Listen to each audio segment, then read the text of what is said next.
had a commenter recently ask me how I keep my blades straight. I asked for some clarification, as there's a lot of parts of the knife making process he could be referring to. I basically said every part.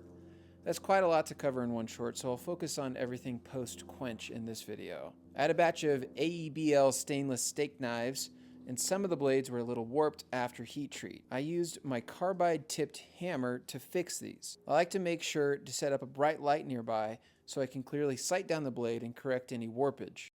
Now the carbide's so much harder than the steel that when you hit the steel, it creates a greater surface area on that side and it pushes it back the other direction. It's really good for correcting sometimes even pretty decent warps. Now for grinding, you really just need to practice, a whole lot of practice. But one trick that actually makes things a lot easier is the push stick grinding technique. Now you need a work rest on your grinder and you need to get it as close as physically possible to the blade.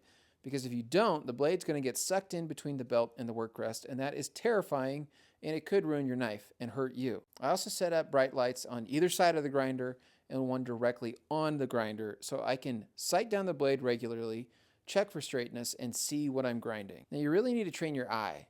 You need to be able to see any wiggles, wobbles, bends, warps, whatever, going down the edge and the spine. You need to look at it from all different angles. Now, I've got a piece of whitetail deer antler. I use that as my push stick, but you can use literally anything you've got. I want to grind it down to about 20 to 30 thou at the edge, and I want to start with a very steep but perfectly flat bevel. After that, I grind bit by bit down so that it's flat from the spine to the edge. I left myself that thickness at the edge so that I can convex it down to a finer edge with successfully higher grits. The carbide hammer and the push stick technique are really some of the most valuable tools and tricks to keep blades straight. And let me know in the comments if there's anything else I can explain in more detail that would be helpful. Thanks for watching.